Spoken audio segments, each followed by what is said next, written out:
మాట్లాడండి, అప్పుడే మీకు గౌరవం నిలబడుతుంది అని అంటూ ఉంటుంది మీనా. ఏంటి, నీ చెల్లెల్ని నా కొడుక్కి ఎరవేసి ఇప్పుడు నిజాన్ని బయట పెట్టేసరికి ఇప్పుడు నన్ను పద్ధతిగా మాట్లాడమంటున్నావా? నీకెంత ధైర్యం అని ప్రభావతి అంటూ ఉంటుంది. అత్తయ్య, అసలు మీరేం మాట్లాడుతున్నారో? సుమతి ఇంటికొచ్చి ఏనాడయింది? ఆ రోజు ఇంటికి వచ్చినప్పుడు తనని ఎలా అవమానించి బయటికి పంపించారో అప్పటి నుంచి తను ఇంటి వైపు కూడా చూడడం లేదు అని అంటూ ఉంటే, ఇంటి వైపు చూడడం లేదు, పూల బుట్ట వేసుకొని మా వాడు బైక్ మీద మాత్రం తిరుగుతుంది అని అంటూ ఉంటుంది ప్రభావతి. అప్పుడే రవి అయితే, అదేంటమ్మా అలా మాట్లాడుతున్నావు? సుమతి మన చుట్టాలమ్మాయి, వదినికి చెల్లెలు. తను రోడ్డు మీద ఎండలో నడుచుకుంటూ వెళ్తుంది. లిఫ్ట్ కావాలని అడిగితే వద్దని ముందు చెప్పింది. పర్వాలేదు, నేను నీకు అయిన వాడినే కదా అని ఎక్కించుకున్నాను. అలా చనువుతో ఎక్కించుకున్నాను తప్ప తన మీద నాకు ఎటువంటి ఉద్దేశం లేదు అని అంటూ ఉంటాడు రవి. అయితే అప్పుడే ఇక ప్రభావతి అయితే, రే దొరికిపోయాక ఇలాంటి కథలు ఎన్నో చెప్తారా? నువ్వు అదే దారిలో నుంచి వస్తున్నావని మీనా ఫోన్ చేసి చెప్పుంటుంది. పూల బుట్టతో రెడీగా నుంచొనుంటుంది ఎండలో.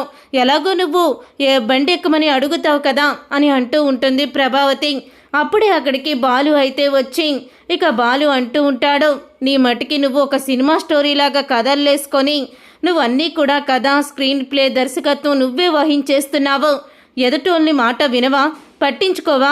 మీనా చెప్తుంది, రవి చెప్తున్నాడు, అయినా నీకు అర్థం కావడం లేదా అని అంటూ ఉంటాడు ప్రభావతిని బాలు. అప్పుడే ప్రభావతి అయితే, అలా కూడా నా కొడుకు బండి ఎక్కడానికి వీల్లేదు అని ప్రభావతి అంటూ ఉంటే, అయినా సుమతికి ఏం తక్కువ? తను అందంగానే ఉంటుంది. పైగా రవికి ఈడు జోడీ కూడా. రవికి నేను సుమతిని ఇచ్చి పెళ్లి చేస్తాను అని అంటూ బాలు అయితే షాక్ ఇస్తాడు ప్రభావతికి. ఇక అది విని ఒక్కసారి మీనా, రవి కూడా షాక్ అయిపోతూ ఉంటారు. అప్పుడే మీనా అయితే, ఈ ఇంట్లో నేను అనుభవిస్తున్న నరకం సరిపోదనా? మళ్ళీ నా చెల్లెల్ని కూడా తీసుకువచ్చి ఈ నరకంలో పడేసి ఈ మాటలు పడమని చెప్తున్నారా అని అంటూ ఉంటుంది మీనా. అయితే, ఏయ్ నరకం ఏంటే నరకం అని అంటూ ఉంటుంది ప్రభావతి. మరి నరకం కాకపోతే ఇంకేంటి? ఏనాడైనా కనీసం మీనా అని ప్రేమతో అభిమానంతో పిలిచారా? తిన్నావా అని అడిగారా? ఎప్పుడూ లేదు. పోనీ సాటి ఆడదానిగా కూడా నన్ను ఎప్పుడూ కూడా చూడలేదు. అలాంటి మీ ఇంట్లోకి నా చెల్లెలు కోడలుగా వస్తే అది ఎంత బాధపడుతుందో నాకు తెలిసి ఇలాంటి నరకంలోకి నా చెల్లెల్ని నేనెందుకు రమ్మని చెప్తాను? మీకు ఒకవేళ రవికి పెళ్లి చేసే ఉద్దేశం ఉంటే మీరు చూసిన సంబంధంతోనే రవికి పెళ్లి చేసుకోండి, నాకేమీ అభ్యంతరం లేదు. అంతే తప్ప నా చెల్లెలు పరువు మాత్రం తెయ్యొద్దు. నిజాలు తెలియకుండా రవి మా చెల్లెల్ని ప్రేమించడం లేదని చెప్పాడు. సుమతి కూడా అసలు రవి పట్ల ఎటువంటి అభిప్రాయం ఉండదు. అలాంటప్పుడు ఒక ఆడపిల్ల జీవితంతో ఆడుకోకండి. మీకు ఆడపిల్ల ఉంది, ఆడపిల్ల జీవితంతో ఆడుకోకుండా మీ సంగతి మీరు చూసుకోండి అని అంటూ మీనా అయితే ప్రభావతికి షాక్ ఇస్తుంది.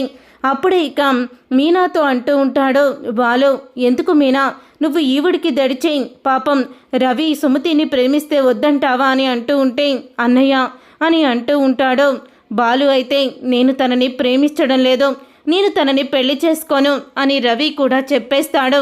విన్నారు కదా, మీ తమ్ముడికి కూడా ఇష్టం లేదు. ఈ మ్యాటర్ని ఇక్కడితో వదిలేసి ఎవరి పని వాళ్ళు చూసుకోండి.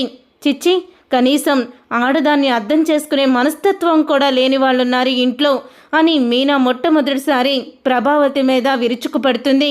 అది విని ప్రభావతి అయితే, ఈ మీనాకి బాగా ఎక్కువైంది, దీన్ని తోకలు కత్తిరించాలి అని ప్రభావతి అనుకుంటూ ఉంటే, కనీసం ఒక ఆడదానిగా మాట్లాడడం కూడా మానేసావో ప్రభావతి నువ్వు అని సత్యం అంటూ ఉంటాడు.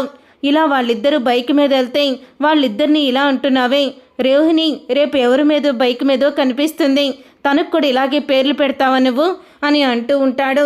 రోహిణి అలాంటి పనులేమీ చేయదులేండి, తనకి సభ్యత సంస్కారం ఉంది అని అంటూ ఉంటుంది ప్రభావతి. అయితే చూసారుగా ఫ్రెండ్స్, రాబోయే కథలో ఖచ్చితంగా ఇలాగే జరగబోతుంది. మరి ఇలాగే జరగాలని మీరైతే కోరుకుంటున్నారా? అయితే వీడియోని తప్పకుండా లైక్ చేసి ఛానల్ని సబ్స్క్రైబ్ చేసుకొని పక్కనే ఉన్న గంట సింబల్పై ఆల్ అని క్లిక్ చేయండి. అప్పుడే మేము పెట్టే ప్రతి వీడియో మీరు మిస్ కాకుండా చూసేవచ్చు.